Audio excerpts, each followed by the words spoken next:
au travers de ses fils et de ses filles. Le monde soupire aujourd'hui les douleurs de l'enfantement. Oui, dans ton âme tu soupires après la liberté. Dans ton âme tu soupires après la sainteté. Dans ton âme tu soupires après la crainte de Dieu. Mais tu n'arrives pas à vivre cette crainte de Dieu. Parce que le Dieu que tu cherches, tu ne le connais même pas. Parce que celui que tu invoques, tu ne le connais même pas.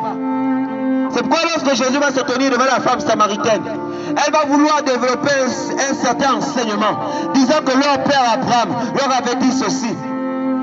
Mais Jésus leur a dit une chose.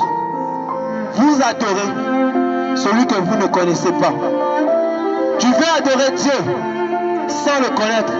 Parce que le connaître, c'est avoir reçu sa parole. Le connaître, c'est avoir connu sa volonté. Le connaître, c'est avoir été près de lui.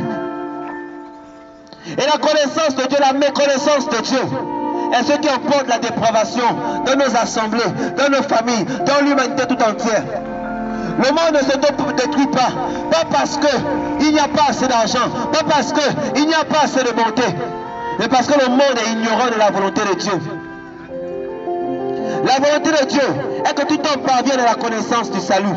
La volonté de Dieu est que tout homme connaisse son Fils Jésus-Christ. Parce que de la connaissance de son Fils Jésus-Christ dépend ton éternité. Parce que de la connaissance de son Fils Jésus-Christ détermine ta manière de marcher.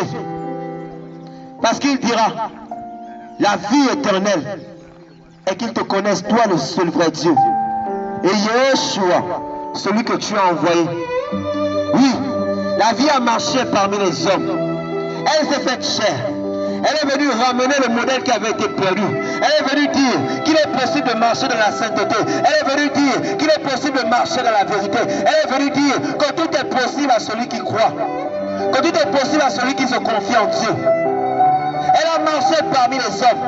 Et lorsqu'elle est venue parmi les hommes, elle a commencé à porter des guérisons. Elle a commencé à porter des miracles. Elle a commencé à porter une certaine moralité. Elle a commencé à porter une certaine vérité.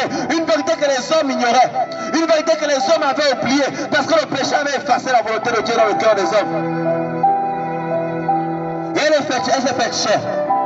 La Bible dira, elle a marché parmi nous, pleine de grâce et de vérité. Il savait faire grâce, mais il savait dire la vérité. Il était amour, mais il présentait aussi la justice du Père. Il a révélé l'image cachée du Dieu invisible. Il a présenté ce qu'était l'amour. Parce que les hommes se sont dit que l'amour c'est faire du bien à ceux qui nous aiment. Les hommes se sont dit, l'amour c'est seulement aimer ceux qui sont proches de nous. Mais il est venu présenter un modèle d'amour. Un modèle d'amour, il disait de prier pour ses ennemis. Un modèle d'amour, il demandait de pardonner à ceux qui nous ont offensés. Un modèle d'amour où il a même prié pour ceux qui le crucifiaient à la croix.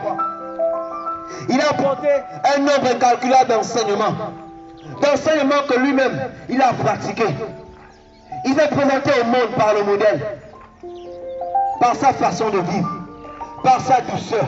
Par l'autorité sur les esprits impurs. Jésus est venu parmi les hommes. Révélant la volonté du Père. Révélant l'image cachée du Dieu invisible. Oui, et c'est ce Jésus qui vous appelle aujourd'hui. Parce que ce n'est que par lui que tu pourras connaître la volonté de Dieu. La Bible a dit, Dieu sans tenir compte des temps d'ignorance, annonce à tout homme qu'ils aient à se repentir.